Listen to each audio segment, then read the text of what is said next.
이번 시간은 2013년 3월 10일 날 시행했던 소방관계법규 문제풀이를 하도록 하겠습니다.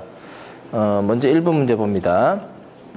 1번 문제는 하자보수 대상 소방시설의 하자보수 보존기간이 다음 중 다른 것은 이렇게 되는데, 이건 시험 문제 굉장히 잘 나와요. 굉장히 잘 나오니까 이거는 반드시 이제 기억을 해야 되겠고, 하자가 뭐고, 그리고 또 보수를 왜 해야 되는가, 거기에 대해서 먼저 얘기를 합니다. 하자라고 하는 거는, 소방시설이 설계 도수대로 설치가 되지 않았다는 거예요. 설계한 대로 설치가 되지 않으니까 어떤 문제가 있겠어요? 성능에 문제가 있겠죠. 기능에 문제가 있겠죠. 또 보기가 싫을 수도 있겠죠. 그래서 그런 부분들을 뭐라고요? 하자라 그래요. 하자. 그럼 하자는 그런데 문제가 없도록 해야 되는데 그걸 뭐라 그래? 보수라고 해. 보수. 그럼 하자 보수는 누가 해야 될까? 소방시설을 설치한 공사업자가 해야 된다는 거지. 근데 공사업자가 공사 끝나고 공사 대금 받아서 갚으려면 어때요? 곤란하니까 공사를 하기 전에 하자가 발생하면은 보수를 하게끔 보정을 해놔야 된다는 거예요. 그래서 이게 법률에 어때요? 규정이 되어 있는 거예요. 그러면 소방시설 공사법에서 하자 보수 보증은 어떻게 나누느냐? 그게 이제 두 가지로 나누고 있어요. 하나는 뭐냐면은 하자 보수 보증 기간이 2년인 거, 또 하나는 하자 보수 보증 기간이 3년인 거예요. 3년인 거. 그래서 이거는 문제가 나오면 항상 어떻게 나올까? 다음 중 하자 보수 보증 기간이 다른 것은 이렇게 나오겠지. 다른 것은 이 말은 무슨 말이야? 2년짜리하고 3년짜리를 구분해야 된다는 얘기야. 2년짜리와 3년짜리를 구분해야 되는데 그 2년짜리와 3년짜리를 어떻게 구분할 것인가, 또 어떻게 외울 것인가, 이제 이런 고민을 해봐야지만 쉽게 외워질 수 있다는 거지, 그치? 자, 그래서 법률에는 공사법 시행령 제6조에 보면은 2년과 3년 이렇게 이제 구분해놓고 있어요. 구분해놓고 있는데 그 내용들을 찬찬히 살펴보면은 어떤 특성을 가지고 있느냐? 하자 보수 보증 기간이 2년이라고 하는 거는 2년 이내에 발생한 고장에 대해서는 책임을 지겠다는 거야. 3년이라고 하는 것은 3년 이내에 발생한 고장에 대해서는 책임을 지겠다는 얘기인데, 그러면 3년을 둔다는 얘기는 이거는 뭐냐면은 아주 더 중요한 사항이다라는 얘기고, 또 그만큼 동작이 안 되어서는 어때? 작동이 안 되어서는 안 된다는 얘기야. 그래서 2년짜리는 주로 고장이 잘 안 나고 문제가 안 되는 전기장치들이 많아요. 전기장치들. 3년은 뭐냐면은 기계장치들이 많다는 거야. 기계장치. 우리가 기사시험 자체도 뭐예요? 전기하고 기계하고 이렇게 구분하고 있잖아. 그처럼 기계 분야, 전기 분야 이렇게 나눠서 2년, 3년 이렇게 돼 있는 경우가 많다는 거야. 그러면은 전기에 해당하는 것은 뭐가 있느냐? 전기에 해당하는 것은 가장 대표적인 게 뭐가 있어? 경보설비가 있잖아요. 경보설비. 그 다음에 또 뭐가 있냐면은 피난설비요. 경보설비 또는 피난설비. 이런 것들은 대체로 전기장치들로 구성되어 있는 게 많아요. 그 다음에 이제 3년짜리는 뭐냐면은 소화설비예요. 소화설비가 있고, 또 이제 소화설비는 크게 두 가지 개념이 있었잖아. 관개인이 사용하느냐, 아니면 소방대가 사용하느냐 하는 관점에서 보면은 소화활동설비. 그래서 이제 크게 이렇게 이제 구분을 해볼 수 있어요. 또 뭐가 있냐면은 소화용수설비. 그래서 큰 어떤 범위가 두 개로 나뉘어지니까 전기설비에 해당하는 경보설비, 피난설비, 기계 쪽에 해당하는 소화용수, 소화활동설비, 뭐 이렇게 이제 구분해보면 돼요. 근데 이제 문제는 이 안에 구체적으로 이제 뭐가 포함되는가 이런 것도 이제 구분해봐야 된단 말이야. 그래서 여기대로 그대로 다 맞추면 돼요. 그래서 해설에 한번 보세요. 어떻게 되냐면은 먼저 피난기구 피난설비. 유도등 유도표지 경보설비, 피난설비. 비상경보설비. 이거 비상경보설비는 경보설비잖아. 그치? 자, 그렇게 가는데, 그러한 우리 구분해서 하나가 딱 어긋나요. 하나가 딱 틀린단 말이야. 그게 뭐냐면은, 거기 나오는 무선통신보조설비에, 거기다 표시를 해놔. 무선통신보조설비는 어디에 해당해요? 소화활동설비에 들어가. 소화활동설비에 들어가지만은 무선통신보조설비는 2년이다는 거지, 2년. 그 다음에 3년에 보면은 자동식 소화기, 옥내 소화전, 스프링클러 쭉 나온단 말이야. 그거 다 뭐예요? 소화설비, 소화활동설비, 소화용수설비에 해당한다고. 그런데 그 중에서 경보설비나 피난설비에 해당하는 게 또 하나가 있어. 그게 뭐냐면은 자동화재 탐지설비가 있어. 자동화재 탐지설비. 거기다 표시 또 해놓으세요. 자동화재 탐지설비. 요 놈은 뭐야? 경보설비지만은 화재보수 보존기간 몇 년? 3년이라는 얘기지. 3년. 그러면 아마 요게 시험 문제가 나오면은 거의 대부분 문제에서는 요거 두 개가 보기로 나올 거야. 요거 두 개가. 그럼 한번 봐. 그런 게 있는지 없는지. 자, 다에 보면 뭐가 있어? 무선 통신 보조 설비 있네. 그지? 무선 통신 보조 설비는 몇 년이야? 2년. 그러면 이제 다 됐어. 비상 경보 설비 뭐야? 경보 설비잖아. 2년. 유도등 뭐야? 피난 설비잖아. 2년. 자동식 소화기 어디야? 소화 설비. 그지? 그럼 가분이 답이지? 가분이 답인데 요거 두 개들은 거의 보기에 나타나요. 거의 보기에 나타나기 때문에 이렇게 찾아내도록 합니다. 자, 그 다음에 이제 두 번째 문제. 전문 소방시설 공사의 법인인 경우 자본금 기준은 얼마인가 이렇게 돼 있어요. 자본금 기준은 얼마인가. 자, 우리는 소방시설업에는 뭐가 있어? 설계업, 감리업, 공사업이 있지. 자, 소방시설업에는 설계업, 그 다음에 감리업, 그 다음에 공사업이 있어요. 공사업. 자, 그런데 이제 이 업을 하기 위해서는 그냥 내가 하면 되는 게 아니야. 하면 되는 게 아니고 이 업을 하기 위해서는 뭘 해야 돼? 등록이라는 절차를 거쳐야 돼요. 등록이라는 절차를 거쳐야 돼. 등록을 한다는 것은 뭐냐면은 소방시설업은 아무나 할 수 없기 때문에 일정한 요건을 갖추어서 확인을 받는 절차야. 확인을 받는 절차. 자, 그래서 등록을 해야 되는데 이 등록을 하는 데는 등록 요건이 법률에 정해져 있어요. 등록 요건이. 자, 그게 뭐냐면은 그 밑에 보시면은 기술 인력을 갖춰야 돼. 기술 인력. 자, 그 다음에 또 뭐가 있어? 자본금을 갖추어야 돼. 자본금. 또 뭐가 있어요? 영업 범위하고 나오는데 영업 범위. 얼마만큼 영업할 수 있는가. 이런 것들이 이제 정해져 있는데 기술 인력과 자본금 요걸 갖추고요. 등록이라는 절차를 거쳐야지만 뭘 할 수 있느냐면은 영업을 할 수가 있어요. 자, 그런데 이 소방시설 공사업은 다시 두 가지로 나눌 수가 있어. 다시 두 가지가 뭐냐면은 전문업이 있고 일반업이 있어요. 전문업이 있고 일반업이 있는데 일반이라고 하는 것은 다시 두 가지로 나누지. 어떻게 나누어? 기계 분야하고 전기 분야. 기계 분야만 하겠다. 전기 분야만 하겠다. 그럼 뭐가 돼? 일반 공사업이 되는 거야. 근데 이거 두 개를 다 하겠다 이러면 뭐야? 전문 공사업이 되는 거야. 전문. 그래서 지금 문제는 뭐야? 전문 소방시설 공사업일 때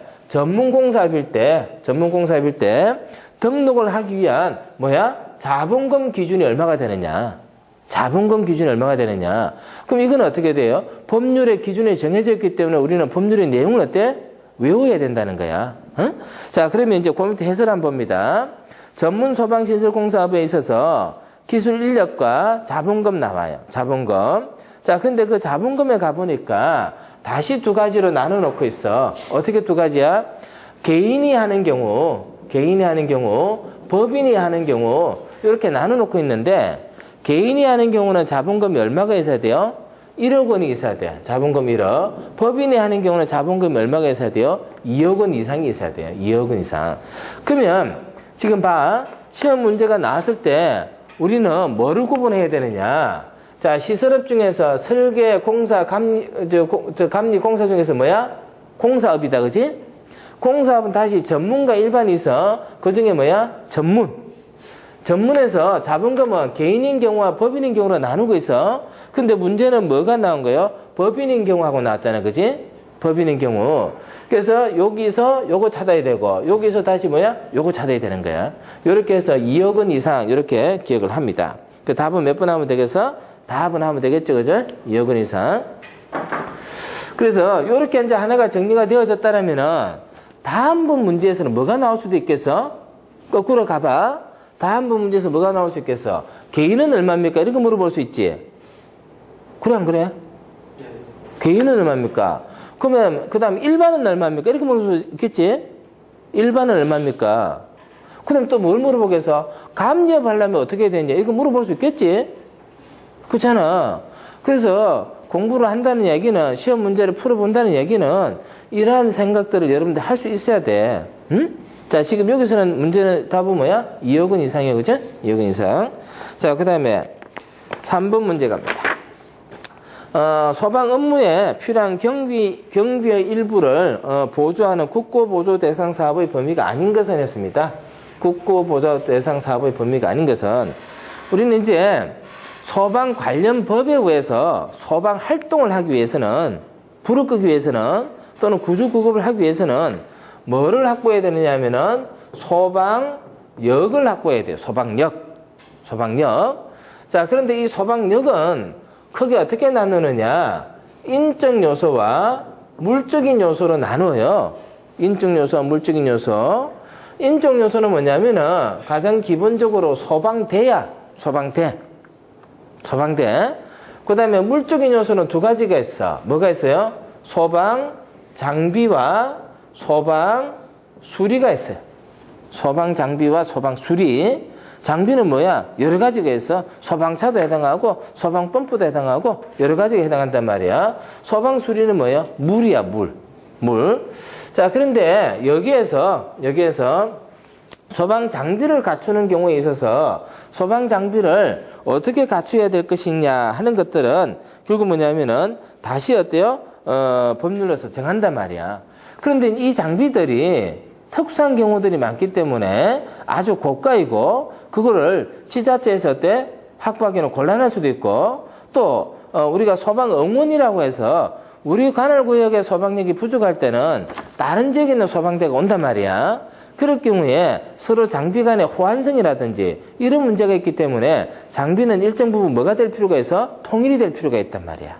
그런 것도 그렇고. 그래서 이제 이 장비를 우리가 확보하는 데 있어서는 국고에서 보조하는 경우들이 있다. 국고에서 보조하는 경우. 그럼 국고에서 보조할 때는 역시 마찬가지로 법률의 그 원칙을 정해놔야지만 이게 일정하게 지원이 된단 말이야. 그래서 그때 이제 뭐라고 나오냐? 소방기본법에 보면은 보조 대상 사업의 범위와 기준 보조율은 대통령령으로 정한다. 이렇게 되어 있고, 국가는 소방 장비의 구입 등 시도의 소방 업무에 필요한 경비 일부를 뭐 한다? 보조한다. 그렇게 되어 있어요. 자, 그래서 이제 그러면 대통령령으로 정한다 했는데 대통령령에는 뭘 정해놓고 있느냐? 우리가 국고에서 보조를 해야 될 소방 장비가 뭐가 있느냐? 여기에 대해서 정해놓고 있고 거기에 대해서 문제가 나온 거예요. 그래서 그 밑에 보면은 다음 강목의 소방 활동 장비와 설비의 구입 및 설치해서 뭐가 나와요? 소방 자동차, 헬리콥터, 소방정. 이건 뭐야? 배다, 배. 소방정, 배. 그러면 결국 자동차, 헬리콥터, 배 이런 것들은 뭐예요? 배 이런 것들은 기동 장비지. 소방대와 소방용수를 화재 현장으로 옮겨주는 그런 장비야. 이런 것들은 장비가 크고 고가 장비인 경우들이 많단 말이야. 그걸 지자체에서 구입하는 데는 부담이 될 수 있어요. 헬기를 구입한다든지 이런 거.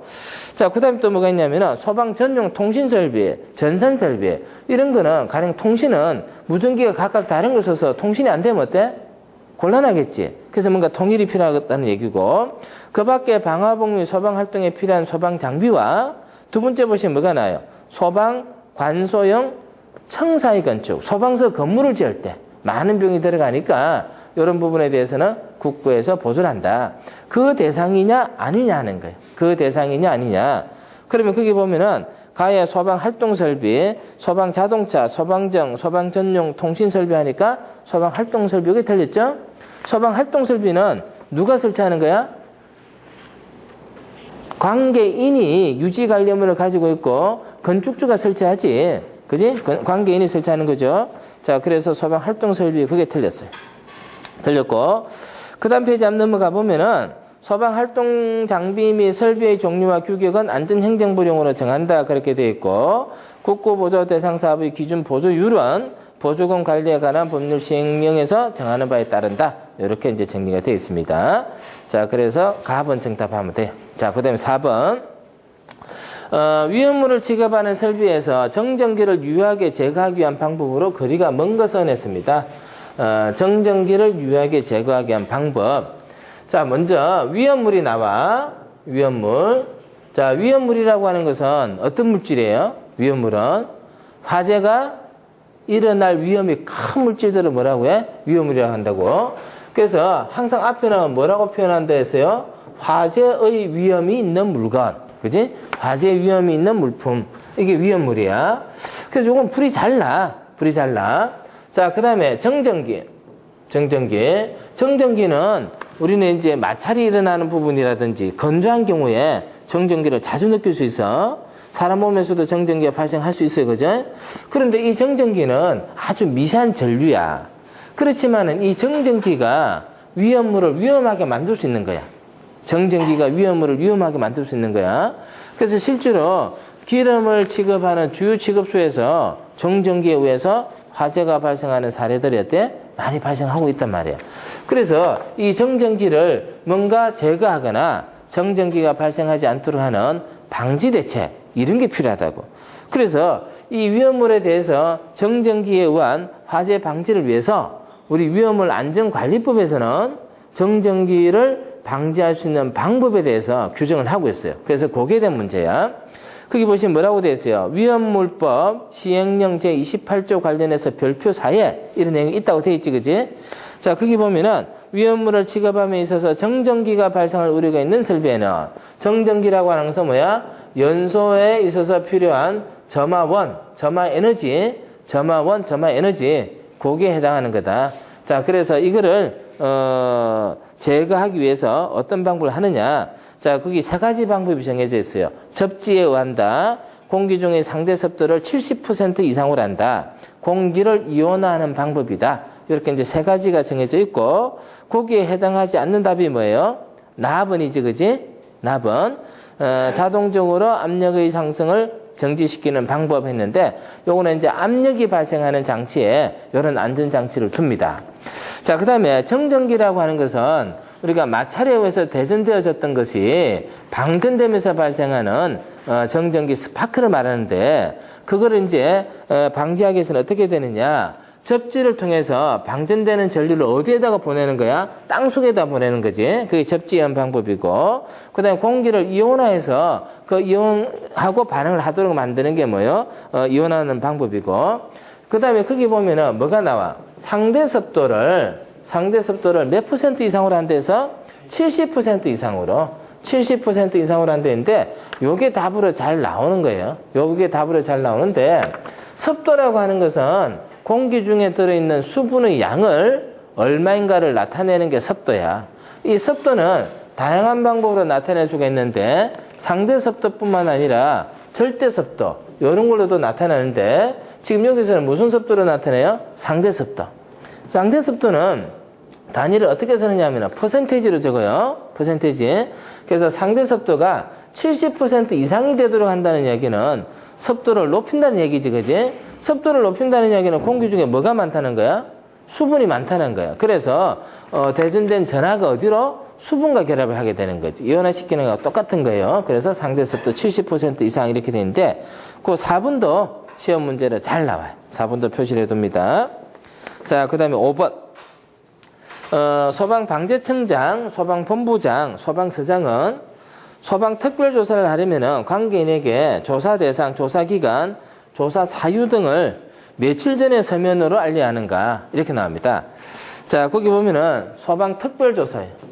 소방특별조사 이렇게 하는데, 소방특별조사를 하기 위해서는 어떤 과정이 필요하냐면은 조사를 하기 위해서 관계인의 재산권을 침해를 해야 된다는 거야. 관계인이 소유하고 있는 소방 대상물, 관계인의 장소에 뭘 하느냐면은 출입을 해야 돼요.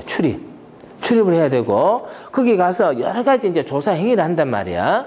질문도 하기도 하고, 조사도 하기도 하고. 그러면 관계인은 이게 어때요? 귀찮잖아. 근데 이게 무슨 특별한 문제가 생긴 건 지금 아니야. 생긴 게 아닌데, 특별조사라고 하는 것은 화재 예방을 위해서 필요한 경우에 하기 때문에 그거는 불이 나지 않도록 하는 전체 이익과 관련된 거고, 그래서 특별조사를 하면 이 관계인은 이게 귀찮을 수가 있다는 거야. 귀찮을 수가 있어. 그래서 우리가 지금 공부하고 있는 소방 관련 법령들은 항상 얘기하는 것처럼 전체 이익을 위해서 개인의 이익이 어때? 제한될 수 있는 그런 사안들이 이제 나타나는 법들이란 말이야. 그러면은 공익을 위해서 개인의 이익을 제한할 수 있지만은 개인에게 무조건 참아라고 할 수는 없는 거야. 그래서 개인에게 공익을 위해서 이러한 행위를 한다라고 사전에 미리 알려줘야지만 개인이 어때요? 덜 기분 나쁘고 덜 피해를 볼 수 있다는 얘기지. 그래서 사전 통지 절차를 거치도록 하고 있습니다. 사전 통지 절차. 그래서 조사 대상이다. 언제부터 언제까지 조사를 하겠다. 뭐를 조사를 하겠다. 이런 것들을 어떻게 알려준다 해서 서면으로 문서로 작성해서 미리 알려주는 거야. 문서를 왜 작성해? 말을 하면 그건 어때? 일시적으로 지나가 버리지. 그래서 항상 우리가 일을 할 때는 정확하게 일을 하기 위해서는 뭐 어떻게 해야 돼? 적어놔야 돼. 그지? 적어놔야 돼. 그런데 공부도 그냥 지금 봐. 여러분도 어떻게 하고 있어? 가만히 내만 쳐다보고 있잖아. 그러면 안 되고 손 빼서 자꾸 적어야 돼. 자꾸 적고 확인하고 지금 팔짱도 끼고 이렇게 있어가지고 무슨 공부하니? 그냥 듣고 쑥 지나가 버리고 말지. 그래서 확인을 계속 해야 된단 말이야. 자, 그래서 사전에 통지하는데 사전에 며칠 전에 통지해야 되느냐 하는 문제예요. 사전 통지가 며칠 전이라고 돼 있어? 7일 전에. 사전 통지가 7일 전에. 이것도 시험 문제 잘 나와. 소방 특별조사를 하기 전에는 7일 전에 뭐야? 사전 통지를 해야 된다. 7일 전에. 그것도 단단히 확인해 둡니다. 자, 그 다음에 이제 6번 문제 볼게요. 특정 소방 대상물의 관계인 또는 발주자는 당해 도급 계약의 수급인이 도급 계약을 해지할 수 있는 경우가 아닌 것을 했습니다. 특정 소방 대상물의 관계인 발주자는 당해 도급 계약이란 말이 나와. 도급 계약이 나오는데 이 말은 소방시설을 설치하기 위해서 이 소방시설을 아무나 설치할 수 없기 때문에 소방시설을 설치할 수 있는 사람을 대상으로 우리 소방시설을 이렇게 해서 설치해 주세요 라고 하는 게 바로 뭐야? 도급이고, 그걸 하기 위해서는 뭘 해야 돼? 계약을 해야 돼. 도급 계약을 해야 돼. 자, 도급 계약의 수급인이 도급 계약을 해지할 수 있는 경우가 아닌 것은 했습니다. 그죠? 자, 그래서 도급 계약을 수급인이 했는데 그거는 이제 수급인이 도급 계약을 체결하면은 일을 해주는 사람이 있고, 그 다음에 일을 시키는 사람이 있지, 그지? 근데 일을 시키는 사람이 가만히 보니까 일을 해주는 사람이 뭔가 못마땅하면은 계약을 어때? 해지를 할 수 있다는 거야. 그러면 일반적인 계약에 있어서 해지를 하면 어떤 상황이 발생할까? 자, 여러분들하고 내하고 계약을 하는 거야. 이걸 어떻게 하면 내가 어떻게 하겠다, 얼마나 주겠다, 뭐 이렇게 하는 거야. 근데 얼마나 주겠다 해놓고, 야, 너랑 안 할래? 이렇게 하면 어떻게 돼? 나는 얼마나 주겠다라고 해서 준비를 했는데 그걸 안 한다니까 어때? 내가 준비했던 게 다 엉망이 되니까 그렇게는 안 된다. 위약금을 물어내라. 그래서 계약을 해지를 하게 되면은 위약금은 계약을 어긴 거에 대해서 뭔가 위약금을 준다든지 그에 따른 절차가 있어야 돼요. 그러면 가령 소방공사에 있어서 야, 우리 소방공사 좀 해달라 이렇게 했는데 야, 너 마음에 안 든다, 안 되겠다 이렇게 하면은 이런 문제가 생기잖아, 그지? 그런데 도급 계약을 체결했을 때 수급받은 사람이 공사 계약을 하기로 한 사람이 뭔가 문제가 생기면 어때? 이런 거 상관없이 어때? 법률에 그 사람하고 일 안 하도록 할 수 있다는 얘기야. 그게 바로 도급 계약을 해지할 수 있는 경우입니다. 자, 이거는 도급 계약을 해지는 소방시설공사법 제23조에 규정이 되어 있는 사항인데, 자, 어떤 경우인지 한번 보세요. 소방시설업이 등록 취소되거나 영업 정지되었다. 자, 소방시설업 등록을 했어. 소방시설업 등록을 했단 말이야.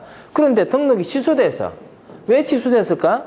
위반했기 때문에 법을 위반한 소방시설업자하고 일을 할 수 있을까 없을까? 불안해. 영업정지 역시 마찬가지로 법을 위반했다는 거야. 그래서 이런 상황이 생기면은 나 너랑 일 안 할래? 이렇게 할 수 있다는 거야. 그래도 위약금 어때? 안 물어도 된다는 얘기야. 자, 그 다음에 두 번째 보면 뭐가 있어요? 소방시설업을 휴업하거나 폐업했다. 좀 쉰다? 그 다음에 폐업한다? 이러면 어때? 안 할 수 있어. 자, 그 다음에 세 번째 봐요. 정당한 사유 없이 30일 이상 소방시설 공사를 계속하지 않는 데습니다. 정당한 사유 없이 30일 이상 공사를 안 해. 그럼 어떻게 할 수 있어? 안 할 수 있어. 그 다음에 요구에 정당한 사유 없이 따르지 않는다. 요구에 응하지 않는다. 그러면 어때요? 위약에 관한 문제 없이도 도급 계약을 뭐 할 수 있어? 해지할 수 있어. 위약금이라는 게 여러분들 뭐 할 때 나와? 그 여러분들 휴대폰 사면은 약정 기간이라는 게 있잖아. 그게 뭐야? 내가 얼마 동안 쓰겠다는 건데 쓰겠다고 했기 때문에 뭔가 요금을 깎아주고 뭔가 혜택을 줬는데 쓰겠다는 거 그만큼 안 쓰면 뭘로 내는 거야? 위약금 내는 거잖아. 그게 뭐야? 일방적 계약의 해지라고 하는 거지. 응? 원래는 계약을 했는데 한쪽에서 그 약속을 안 지킨 거야. 그러면 이제 이런 것들을 내게끔 하는데 그러나 소방공사에 있어서는 토고 계약에 있어서 이런 수급자가 이런 문제가 생기면은 어떻게 돼? 일방적으로 계약을 해지할 수 있다는 거야. 강력하지, 그치? 그래서 그런 게 규정에 나와 있습니다. 그래서 6부 문제는 이제 거기에 해당하지 않는 거 찾으면 되는 거야. 소방시설업이 영업정지 처분을 받았다. 소방시설업이 등록 취소되었다. 소방시설업을 휴업했다. 정당한 사유 없이 20일 이상 공사를 계속하지 아니한다. 몇 분이 답이야? 30일, 그지? 라번 답하면 되겠지. 자, 그 다음에 7번. 1번. 단독 경보용 감지기를 설치하여야 하는 특정 소방대상물의 기준으로 옳지 않은 것은 했습니다. 단독 경보용 감지기를 설치해야 될 특정 소방대상물에 대해서는 소방시설법에 정해져 있어요. 그래서 거기에 있는 기준들을 그대로 확인하시면 돼요. 자, 단독 경보용 감지기 설치해야 될 소방대상물은 연면적 1000 미만의 아파트, 연면적 1000 미만의 아파트, 그 다음에 연면적 1000 미만의 기숙사, 그 다음에 교육연구시설 또는 수련시설 내에 있는 합숙소 또는 기숙사입니다. 합숙소 또는 기숙사로서 연면적이 2000 미만인 거, 자, 그 다음에 이제, 연면적 600 미만의 숙박시설, 그 다음에 이제, 라목 7에 해당하지 않는 수련시설, 뭐 이렇게 나와 있는데, 답은 몇 번이에요? 답은이지, 그지? 답은. 그래서 그거는 기준을 그대로 보면 되겠고, 또 특히 거기 보면은, 기숙사 같은 경우 한번 봐봐. 기숙사. 그냥 기숙사는 연면적이 얼마예요? 1000 미만. 그냥 기숙사는 연면적이 1000이야. 그런데 기숙사가 교육연구시설이나 수련시설 내에 있는 기숙사는 연면적이 얼마야? 2000. 2000이잖아, 그지? 2000. 자, 그래서 기숙사. 그렇게 이제 보면 되겠죠. 그래서 정답은, 답은 하면 됩니다. 자, 그 다음 8번. 합성 수지류 방염업의 방염처리 시설 중 하나 이상의 시설을 갖춰야 하는데 이에 해당하지 않는 것은 했습니다. 이제 우리가 앞에서 소방시설업에 대해서 얘기를 했는데 소방시설업을 하기 위해서는 뭐 해야 돼? 어떤 절차를 거쳐야 돼요? 등록이라는 절차를 거쳐야 되지. 등록이라는 절차를 거쳐야 돼. 근데 소방시설업은 뭐가 있어요? 설계업도 있고, 공사업도 있고, 감리업도 있어요. 설계업, 공사업, 감리업. 이렇게 이제 세 가지가 있는데, 그 다음에 이거 말고 뭐가 있어? 방염업하고 관리업이 있어. 방염업하고 관리업. 요거는 소방시설 공사법에서 규정하고 있고, 요거는 소방시설 설치법에서, 소방시설법에서 규정을 하고 있어요. 그죠? 자, 그래서 이제 이렇게 있는데, 이런 절차, 이런 업을 영위하기 위해서는 등록이라는 절차를 거쳐야 된다 했어요. 등록을 하기 위해서는 여러 가지 이제, 등록 요건을 갖춰야 된다 했는데, 지금 이제 거기도 보면 뭐라고 나오냐면은, 합성 수지류에 대한 방염업을 하는 거야. 방염업인데, 방염을 어디에 하냐에 따라 다시 구분하고 있고, 거기에 따라서 갖춰야 될 시설이 달라진단 말이야. 근데 방염업 중에서도 뭐를 방염하는 거야? 합성 수지를 방염하는데, 거기에서 갖춰야 될, 그지? 제조 또는 가공 공정에서 방염 처리라는 합성 수지류의 방염 처리 시설에 있어서 갖춰야 될 게 뭐가 있어? 제조 설비와 가공 설비와 성형 설비가 있어야 되는데, 성형 설비에 이송 설비는 어때? 해당 사항이 없지, 그지? 그래서 그게 틀린 거야. 그게 틀린 거고, 이런 내용들도 역시 마찬가지로 법률의 기준에 의해서 정해지는 사항들이기 때문에 법률에서 정하고 있는 대로 확인을 하면 되는 사항이에요. 이송한다는 이야기는 어디서 나왔냐? 위험물 안전관리법에서 나와. 위험물 안전관리법에서 배관에 의해서 위험물을 다른 장소로 옮겨갈 때 그걸 뭐라고 하냐면은 이송이라 그래. 이송. 자, 그래서 이송. 정답은 납을 하면 되겠고. 자, 그 다음에 9번 갑니다. 소방대상물의 관계인으로 옳지 않은 것은 했는데, 소방대상물. 우리 이제 소방 관련법 중에서 소방대상물 관계인에 대한 정의가 내려져 있는 게 다양하게 나타나는데 가장 먼저가 기본법이죠. 소방기본법에서 관계인에 대해서 전기를 내리고 있어. 관계인은 누구야? 관계인은 누구누구를 관계인이라 그래요? 소유자, 그래. 소유자. 그 다음에 점유자. 다음에 누구?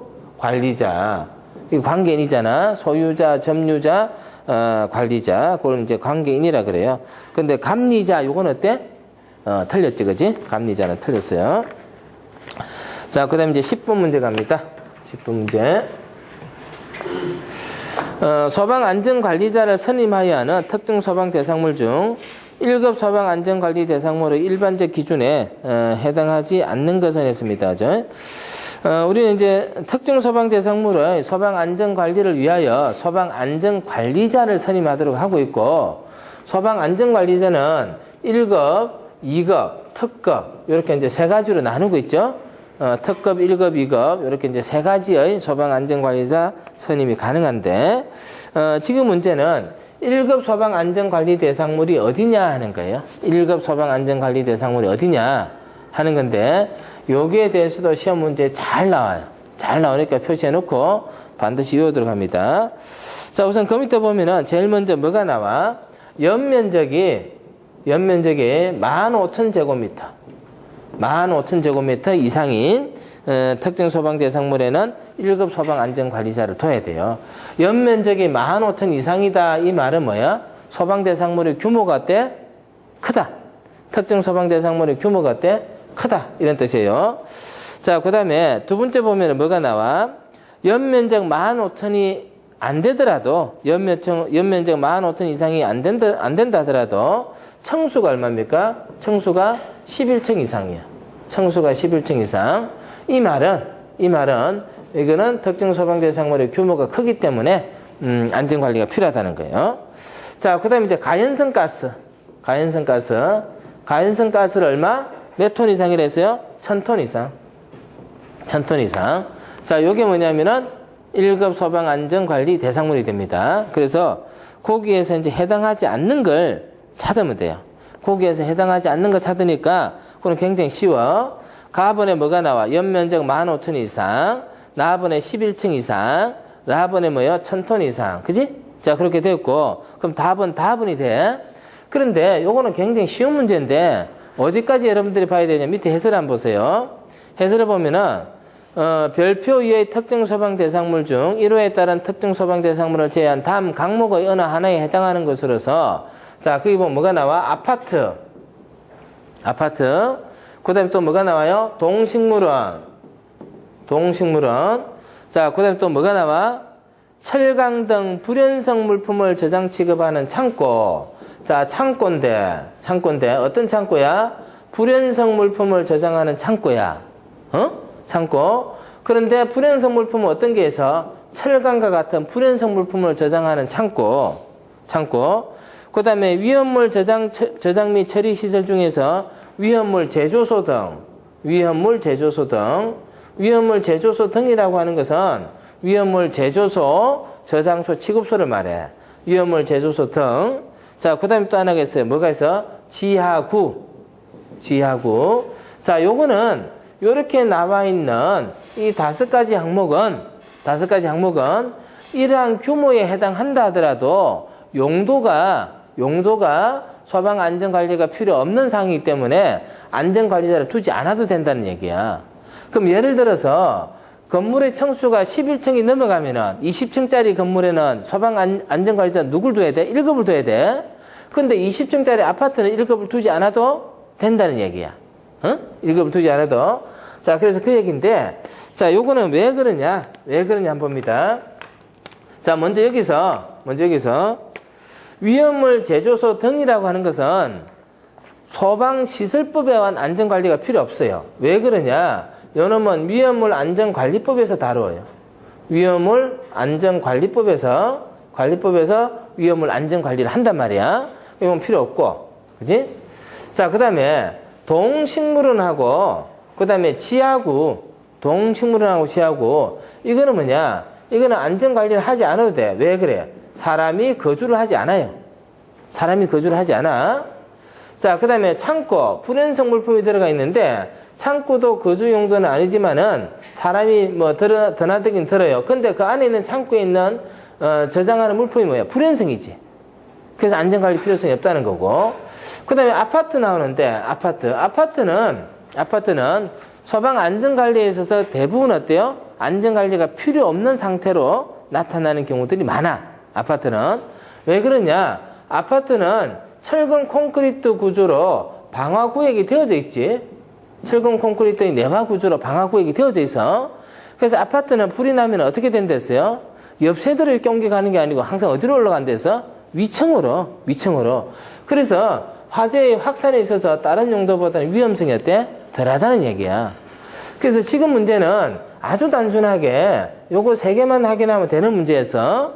그런데 요 내용이 포함이 되면은 문제는 더 어려워지고 풀기가 힘들어져요. 자, 그래서 요렇게 한 번 더 확인을 하도록 합니다. 자, 그게 이제 10번. 자, 그렇게 되었으니까 이제 요번 시간은 10분까지 하고 또 잠시 후에 11분부터 하도록 합니다. 자, 이번 문제는요, 11번 문제입니다. 11번. 소방관서의 종합상황실 실장이 기록 관리하여야 하는 내용에 속하지 않는 것은 했습니다. 이제 종합상황실을 설치하도록 하고 있고, 종합상황실이라고 하는 것은 화재와 관련한 정보를 전파하는 그런 역할을 하고 있죠. 그죠? 자, 그런데 종합상황실은 실장이 있는데요. 그 실장의 업무사항이 법률로 정해져 있어요. 실장의 업무사항이. 그래서 이제 이런 문제들은 조금 이제 구체적인 문제이긴 하지만은 일단은 문제로 나왔으니까 내용을 보고 답을 외울 필요가 있어요. 외울 필요가 있는데, 자, 먼저 가본 봅니다. 재난 상황이 발생되지 않도록 하기 위한 예방관리 업무 규정을 제정하고 나는데, 종합상황실은 예방관리 업무를 하는 곳이 아니죠. 종합상황실은. 자, 그래서 그 밑에 있는 해설을 한번 봅니다. 해설. 자, 종합상황실의 실장의 업무 내용이 어떤 거냐? 화재, 재난, 재해 그 밖의 구조 구급이 필요한 상황이 발생한 것에 대한 신고를 접수하는 거야. 그 다음에 접수된 재난 상황을 검토하여 가까운 소방서에 인력 및 장비의 동원을 요청하는 등의 사고 수습. 그 다음에 이제 세 번째는 출동 지령과 지원 요청. 그 다음에 재난 상황의 전파 보고. 그 다음에 이제, 현장에 대한 지휘와 피해 현황을 파악하고. 그 다음에 수습에 필요한 정보를 수집하고 제공하는 거. 이런 일들을 해요. 그래서 결국은 이제 발생한 재난에 대해서 다양한 정보를 수집하고 전파하고 보고하는 그런 역할을 하는 게 종합상황실이고, 그 종합상황실에서 근무하는 자 중에서 제일 높은 직위에 있는 자가 뭐가 될까? 실장이 되는 거야. 근데 거기도 보면은 최고 직위에 있는 자가 2사람 이상인 경우에는 선임자라 그래서 선임자. 그 사람이 이제 실장이 되는데, 그 종합상황실의 실장이 기록 관리해야 되는 내용에 속하지 아니하는 것 했기 때문에 그거는 가로 정답하면 되겠고, 나머지는 밑에 하고 맞춰서 한번 읽어보도록 합니다. 자, 12번 문제입니다.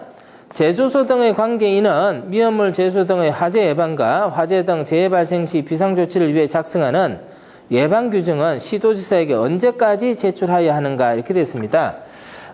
위험물 제조소 등에는 예방규정을 작성하도록 하고 있습니다.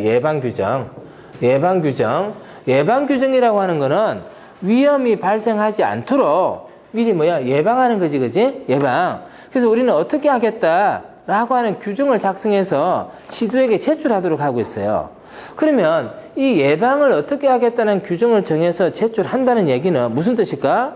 그 위험물 제조소는 위험성이 클까 작을까? 크겠지. 크니까 이렇게 한단 말이에요. 그래서 예방규정이라고 하는 것은 위험성이 크니까 예방규정을 작성해서 제출하도록 한단 말이에요. 그치? 자, 그렇게 돼 있는데, 이 예방규정을 작성해야 될 대상은 역시 시험 문제 잘 나와요. 그래서 그 밑에 해설해 보면은 예방규정을 정하여야 하는 제조소 등 해가지고 1에서부터 7호까지 나오고 있죠? 거기다 표시를 해두고. 그 다음에 이 예방규정을 작성했을 때 시도에게 언제까지 제출하느냐, 이게 문제예요. 그지? 문제는. 자, 그래서 그거는 제조소 등의 사용을 시작하기 전까지 제출하면 돼요. 제조소 등을 사용하기 전까지 제출하면 되니까, 그거는 답은 하면 되겠고, 그 다음에 예방규정을 정해야 되는 제조소 나오는데, 그거 한번 봅니다. 자, 그거 보면은 내용이 어떻게 되어 있냐면은 위험물 제조소 등이 나와 있고, 제조소 등이 나와 있고 그 제조소 등에 대해서 어느 정도 양 이상일 때 필요하다라고 하는 양의 규제가 나와 있어요. 위험물 양. 위험물 양은 뭘로 나와 있어? 지정수량의 배수로 나와 있지. 그치? 그래서 지정수량의 배수라고 하는 것은 숫자와 연관되어져 있기 때문에 자, 그걸 봐야 되는데 자, 제일 먼저 지정수량의 배수가 없는 게 있어. 없는 게 뭐가 있어? 안반탱크 저장소와 이송취급소. 그치? 자, 그래서 안반탱크 저장소와 이송취급소는 지정수량의 배수에 상관없이 여기에 해당하면 뭘 작성해야 돼? 예방규정을 정해가지고 제출해야 돼. 그치?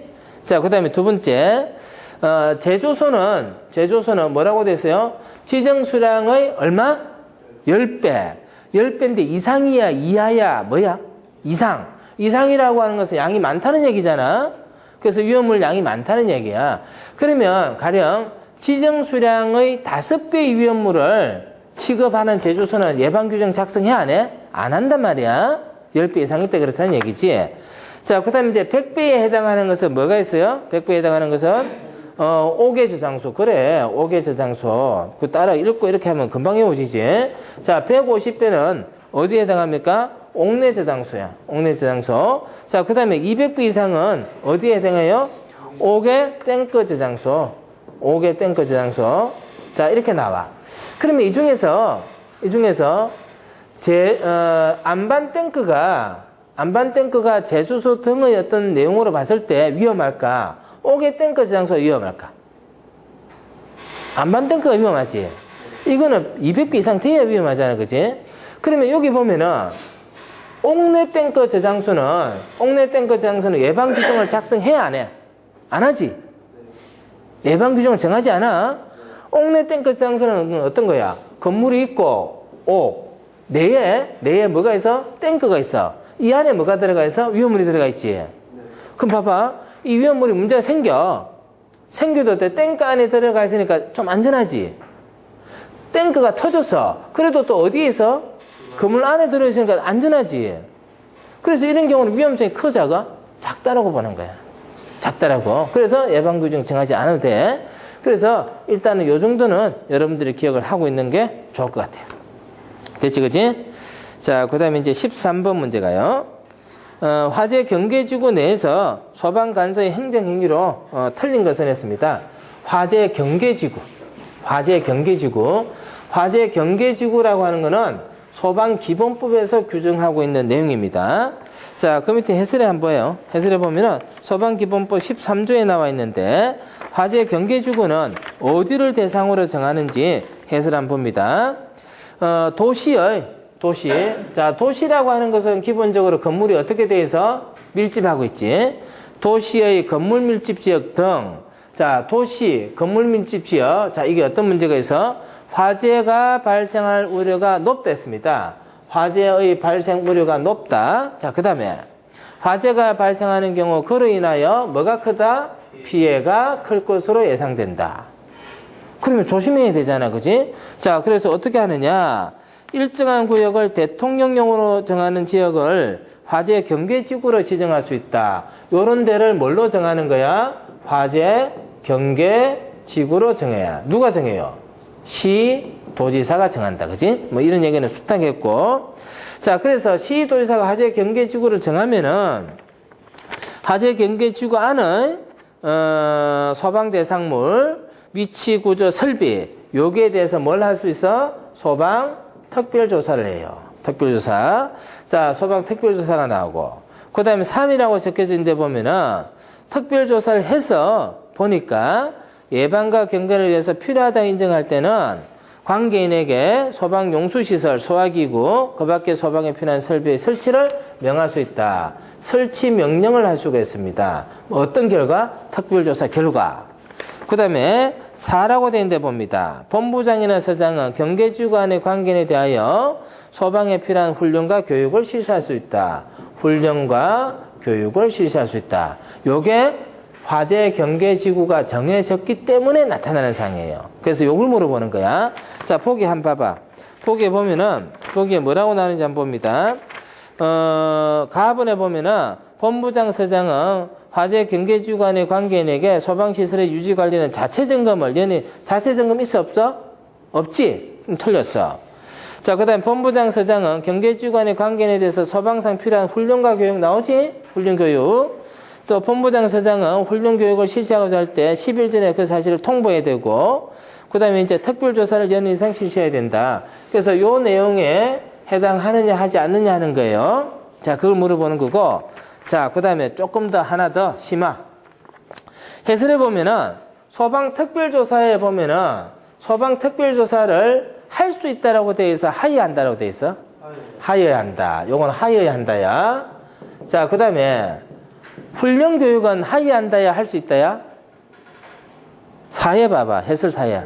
할 수 있다. 할 수 있다. 틀리지? 응? 틀려요. 그죠? 하여야 한다와 할 수 있다는 틀려요. 하여야 한다와 할 수 있다는 틀리는데 어떤 차이에서 하여야 한다는 안 하면 안 돼?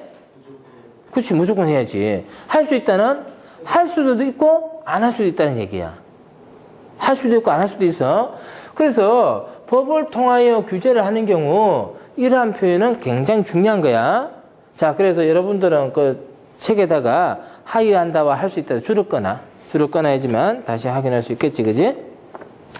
자, 그 다음에 14번. 14번은 관리의 권한이 분리되어 있는 특정 소방 대상물에서 공동 소방 안전관리자를 선임하지 않아도 되는 것은, 자, 이렇게 돼 있어요. 자, 우리는 특정 소방 대상물에 대해서, 특정 소방 대상물, 여기에 대해서 소방 안전관리자를 선임하도록 되어 있어요. 소방 안전관리자. 자, 이 소방 안전관리자 선임은 다양한 형태로 이루어져요. 예외적인 경우에서. 예를 들면 어떤 게 있냐면은, 한 사람을 여러 건물을 관리하게끔 할 수 있어요. 동일한 사람이 여러 건물을 관리할 수 있도록 하고 있어요. 그거는 중보가에 선임한다라고 얘기해. 또 반면에 아주 높은 건물이 있어. 아주 높은 건물이 있어서 주인이 이만큼 다 달라. 주인이 달라. 그러면 각각의 주인은 각각에 대해서 안전관리자를 선임해야 된단 말이야. 이런 경우에 각각을 하는 게 아니고 한 사람을 공동으로 선임할 수도 있어. 여러 사람을 해야 될 때를 공동으로 할 수 있어. 그러면 공동으로 해야 될 것은 범위가 정해지는데, 공동으로 해야 되는 것은 이처럼 관리를 해야 될 권한이 구분되어 있는 건물에 그게 나타나는데, 그런 건물들이 주로 어떤 거냐면은 위로 길쭉하거나 옆으로 길쭉한 건물들이야. 나눠지잖아, 이렇게. 그럼 여러 사람이 사는데 그러지 말고 단체로 한 사람만 하자, 이렇게 하는 거야. 그게 바로 뭐야? 공동 소방 안전관리자야. 공동 소방 안전관리자. 어딘지 한번 봐요. 자, 첫 번째 뭐가 나와? 고층 건물. 이게 뭐야? 위로 긴 건물. 고층 건물. 고층 건물인데 층수가 몇 층일 것 같아? 11층이겠지. 왜? 지하층을 제외한 11층 이상인 건물만 해당한다. 11층 이상의 고층 건물. 공동으로 할 수 있어. 왜? 1층부터 5층까지 집주인이 틀리고 5층부터 11층까지 주인이 틀려. 그럼 각각 있어야 되는데 그때는 어떻게? 공동으로 한단 말이야. 자, 그 다음에 두 번째, 지하가가 있고 또 뭐가 있어? 지하구가 있어. 지하구 앞 시간에 했어. 언제 했어? 1급 소방안전관리자 선임 대상이냐 아니냐 할 때 지하구 했어. 봐봐, 나중에 문제. 지하가 나와. 지하가와 지하구는 무슨 차이야? 응? 지하가와 지하구. 한 글자 차이잖아, 그지? 근데 엄청나게 틀려. 지하가는 땅 속에 있는 거리 같은 걸 말한다고 보면 돼. 대표적인 게 뭐야? 지하상가. 지하구는 뭐야? 땅 속에 있는 구조물이야. 땅에다가 콘크리트 박스를 만들어놔. 그 안에 뭘 집어넣어? 하수구도 쓰고, 그 안에 전선도 넣고, 가스 배관도 넣고, 그렇게 만들어 놓은 게 뭐야? 지하구야. 두 개 차이는 어떤 차이가 있어? 요거는 사람이 있고, 요거는 사람이 있어, 없어? 없다는 그런 차이지. 그래서 아까 지하구 할 때 사람 없다, 이렇게 얘기했잖아. 그러면 지하 상가 같은 데 가보면은, 이런 점포들이 막 있는데, 주인이 어때? 다 틀려. 다 틀려. 그 다음에 그인데는 사업자도 다 틀려. 그럴 때 이런 게 어떻게 하느냐. 각각 소방안전관리자 두지 말고 한꺼번에 단체로 두자. 이게 뭐야? 공동소방안전관리자지. 그럼 봐봐. 위로 높은 것은 기준이 몇 층이야? 11층. 11층. 그래서 옆으로 긴 것은 뭐가 기준이야? 지하가. 자, 그 다음에 그 밖에 대통령령으로 정하는 특정 소방 대상물 했는데, 자, 대통령령으로 이제 구체적으로 정하는 게 나와. 자, 먼저 가해 봅니다. 복합건축물이야. 복합건축물이라고 하는 것은 용도가 2개 이상 돼 있는 거야. 용도가. 복합건축물. 연면적이 얼마? 5천 이상. 자, 복합건물로서 연면적이 5천 이상인 것도 공동소방안전관리자 선임하면 되고, 복합건물로서 청수가 얼마? 5층 이상인 거. 청수가 5층 이상인 거, 요것도 공동소방안전관리자 선임할 수 있어요. 자, 그 다음에 판매시설 중에서 어떤 시장이야? 도매시장과 소매시장. 판매시설 중에서 도매시장과 소매시장. 자, 그 다음에 특정 소방 대상물 중에서 본부장서장이 지정하는 거. 이렇게 나오지. 자, 그래서 공동소방안전관리자를 선임하지 않아도 되는 것 했기 때문에 답이 뭐예요? 나번이지. 나번의 복이 뭐야? 지하구잖아. 지하구가 아니고 뭐가 돼야 돼? 가가 돼야 되잖아. 그지? 그런 게 문제 답이라고. 그런 게 문제 답이야. 지하구가 아니고 지하가가 돼야 돼. 자, 그래서 14번 공동소방안전관리자 그렇게 설명하면 되겠고, 15번 갑니다. 15번. 화재 조사를 하는 관계인의 정당한 업무를 방해하거나 화재 조사를 수행하면서 알게 된 비밀을 다른 사람에게 누설한 사람에 대한 벌칙은 했는데, 그 문제가 표현이 어색하네요. 이거 뭐냐면은 화재 조사를 해. 화재 조사를 하려면은 관계인이 소방 대상을 출입을 해야 돼. 출입을 해가지고 조사한다고 관계인이 하는 업무를 방해하거나 출입해서 알게 된 사실을 다른 사람에게 알려주거나 비밀을 누설하거나 이러면 어때? 공무원이 처벌을 받게 돼요. 처벌을 받게 되는데 그 처벌이 얼마냐 하는 거야. 자, 그 밑에 해설해 보면은 300만 원 이하 벌금형에 해당하는 게 있어요. 그죠? 300만 원 이하 벌금형에 거기에 해당하는 데 보면은 관계인이 정당한 업무를 방해하거나 화재 조사를 수행하면서 알게 된 비밀을 다른 사람에게 누설한 사람, 이 사람은 300만 원 이하 벌금형에 처하도록 하고 있습니다. 요것도 외워야 되는 거지. 자꾸 봐서 외워야 되는 거야. 자, 16번 갑니다. 화재의 확대가 빠른 특수가연물의 분명과 수량의 기준으로 옳지 않은 것은 했는데, 자, 이것도 한번 봅니다. 우리는 불에 탈 수 있는 성질을 가진 게 뭐냐면 가연물이야. 가연물. 그 다음에 위험물이 있어. 위험물은 뭐냐면 불이 크게 날 수 있는 것들이야. 위험물. 그러면 불에 탈 수 있는 것들은 우리가 일상에서 많이 사용하고 있기 때문에 이거를 사용하지 마라 이렇게 법으로 규제하기는 곤란해. 그러나 위험물은 불이 날 수 있기 때문에 법으로 규제를 한단 말이야. 어떤 법에서 규제를 할까? 위험물 안전관리법에서 규제를 해요. 위험물 안전관리법에서. 자, 그런데 가연물 중에서 위험물 정도로 위험하진 않고 위험물만큼 위험하진 않고 그렇다고 가연물보다는 좀 더 많이 위험하고 이런 게 있어. 그걸 뭐라고 하냐면은 특수가연물이라 그래. 특수가연물. 이 특수가연물도 법으로 규제하고 있어요. 어떤 법에서 규제하고 있느냐? 요놈은 소방기본법에서 규제하고 있어요.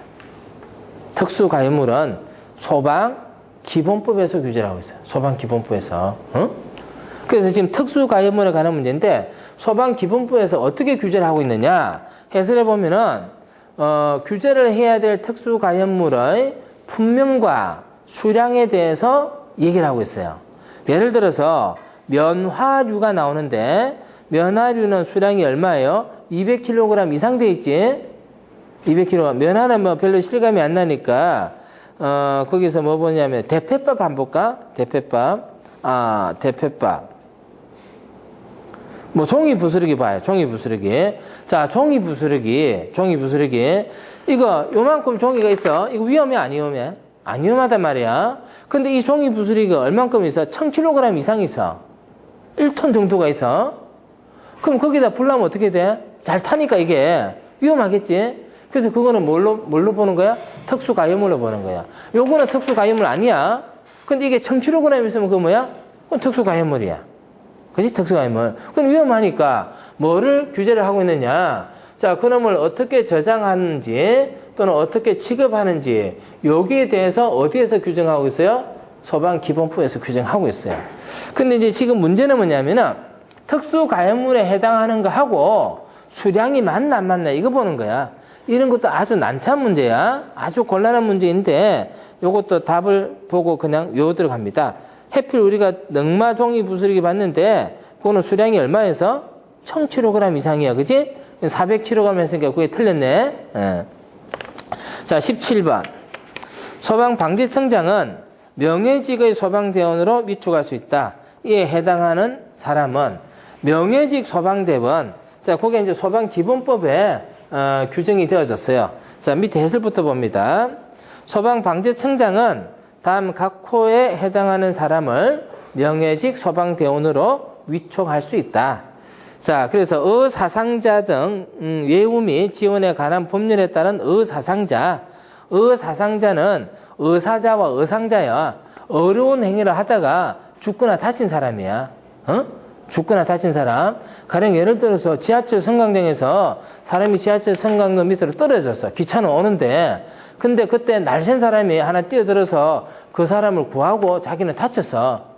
그지? 자기가 잘못한 게 아니지? 남을 이롭게 하다가 다친 거잖아. 그지? 그런 사람 뭐라 그래? 의상자라 그래. 그 사람들은 사회가 어때? 뭔가 보호를 해줘야 되겠지? 그래서 뭐가 나온 거야? 의사상자 등에 대해서는 예우도 해주고, 다쳤으니까 어때? 치료도 해줘야 돼, 그지? 그게 이제 의사상자 등 예우 및 지원에 관한 법률에서 정하고 있는 의사상자는 이거는 명예직 소방대원이 될 수 있다는 거야. 자, 그 다음에 소방행정발전에 공로가 있다고 인정되는 사람. 이것도 명예직 소방대원이 됩니다. 소방대는 원래 누구야? 소방공무원. 그지? 의용소방대, 의무소방대. 그지? 그 소방대라 그러잖아. 그지? 근데 이제 명예직 소방대원은 의사상자와 소방행정발전에 공로가 있다고 인정되는 사람. 이런 사람들이 명예직 소방대원이 될 수 있습니다. 자, 거기에 해당하는 사람 했기 때문에 몇 번 하면 돼? 라번 하면 되지. 그지? 자, 그 다음 18번. 위험물 안전관리법상 제1류 위험물의 성질은 했어요. 위험물 안전관리법에서는 위험물의 분명과 성질에 대해서 얘기를 하고 있어. 아까 특수가염물은 어떤 법에서 하고 있다 그래서? 소방기본법. 그지? 자, 위험물법에서는 1, 2, 3, 4, 5, 6류가 나오는데 1, 2, 3, 4, 5, 6류. 자, 1류는 뭐냐면은 산화성 고체야. 자, 이거 다 외우지? 2류는 뭐야? 가연성 고체. 가연성 고체. 3류는 뭐야? 자연발화 금수성이지. 자연발화 금수성. 4류는 인화성 액체. 인화성 액체. 그 다음 5류는 자기반응성. 자기반응성. 6류는 산화성 액체. 그지? 산화성 액체. 지금 그거 물어보잖아. 1류는 뭐야? 1류는 산화성 고체. 이 정도는 이제 쉽겠고. 이게 왜 쉬워? 하도 나오니까. 자꾸 들으니까, 자꾸 보니까 쉽잖아. 공부가 원래 그런 거야. 한 번 보고 알 것 같으면 누가 공부 잘한다 소리 못 듣겠어? 공부 잘하는 사람들은 공부 많이 해서 잘하는 거야. 물론 머리가 좋아서 공부 잘하는 사람도 있지. 그러나 대부분 여러분들이 보는 이런 기사시험 정도는 머리 좋은 거하고 상관없이 그냥 조금만 열심히 하면 돼. 그거 안 해서 그런 거지. 응? 자, 19번. 소방안전관리자를 해임한 경우 해임한 날로부터 며칠 이내에 재선임해야 하는가? 자, 이렇게 나왔습니다. 소방안전관리자, 우리 앞에서 뭐 했어? 1급 소방안전관리자로 선임될 수 있느냐 없느냐 공부한 적 있지? 이분 문제에서. 그 다음 또 뭐 공부했어? 공동소방안전관리자 선임 대상이냐 아니냐 하는 문제 했지? 그냥 나오면 그거 쭉 이렇게 연관지어서 이렇게 또 한번 보란 말이야. 그럼 또 금방 외워지잖아. 응? 자, 소방안전관리자를 해임합니다. 소방안전관리자를 선임하면은 선임 신고를 해야 돼요. 선임 신고를 해야 돼요. 그 다음에 해임하는 경우요. 해임하는 경우도 신고해야 돼요. 해임을 하고 나면 다시 선임해야 되겠지? 재선임하는 경우도 뭐 해야 돼요? 신고해야 돼요. 신고. 그러면 이 신고를 신고를 어떻게 하느냐는 절차에 관한 문제예요. 그지? 자, 그래서 그 밑에 보면은, 특정 소방대상물의 관계에는 소방안전관리자를 다음 각호의 어느 하나에 해당하는 날로부터 30일 이내에 선임해야 된다. 자, 다음에 어느 하나에 해당하는 날 했는데, 자, 거기 보면은, 5호에 가봅니다. 소방안전관리자를 해임할 때 있습니다. 해임하게 되면요, 며칠 이내에 신고하면 돼? 30일 이내에 신고하면 되지, 그지? 선임해도 어때? 30일 이내에 신고하면 되고, 재선임하는 경우도 뭐요? 30일 이내에 신고를 하면 돼요, 그지? 자, 그래서 30일 이내입니다. 30일 이내, 신고를 해야 된다는데, 신고라고 하는 것은요, 행정학적으로 뭐라고 하느냐면은, 요건 일방적 행정행위라 그래. 일방적 행정행위. 신고하면은 그냥 끝나는 거야.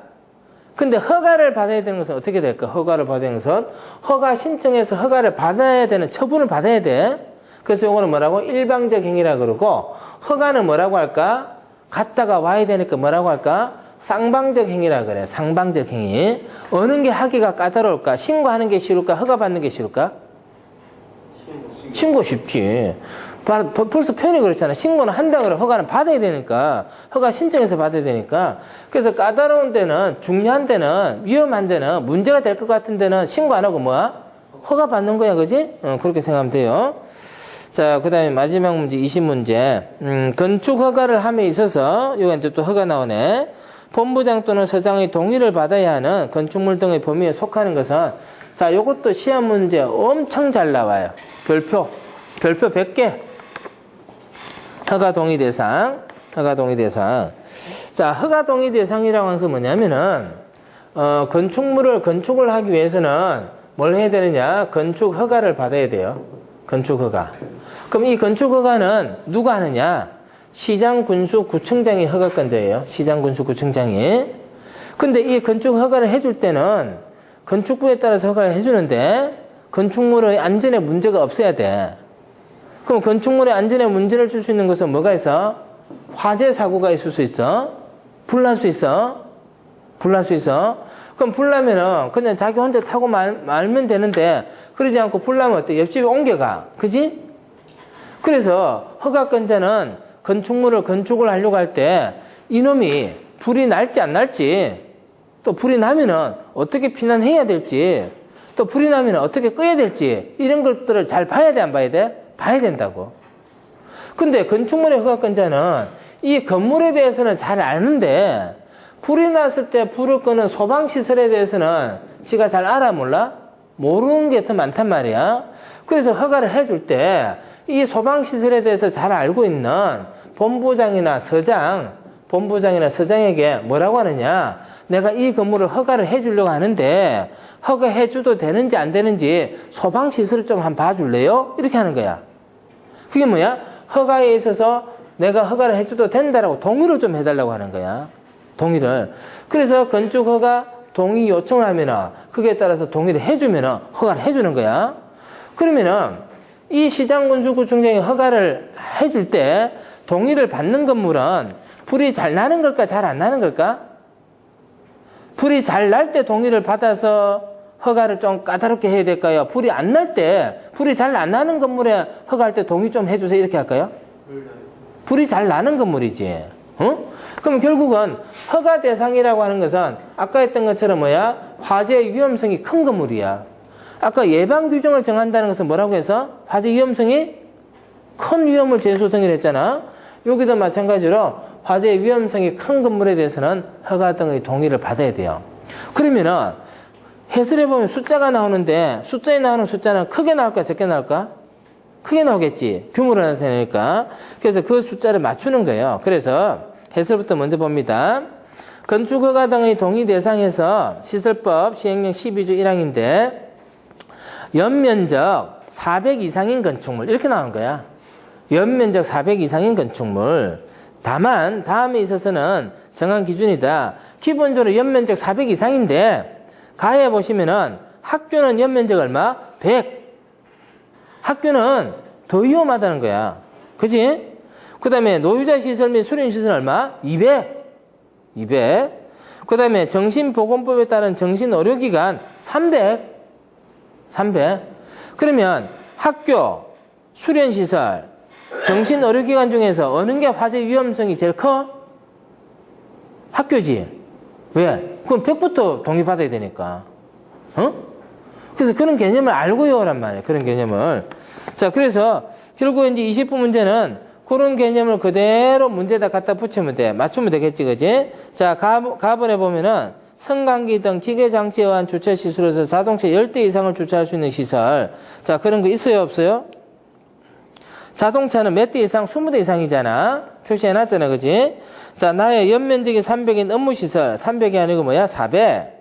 차고 주차장으로서 사용되는 청중의 바닥 면적이 150인 건축물. 150이 아니고 얼마? 200제곱미터. 200제곱미터. 연면적이 200인 노유자 및 수련시설. 자, 노유자 수련시설 아까 얼마에서? 연면적? 200. 그래서, 건축 허가에 있어서 동의를 받아야 될 대상은 몇 번? 라번. 됐죠? 자, 그래서, 이번 시간은요, 2013년 3월 10일 날 시행했던 문제를 이렇게 연습을 했습니다.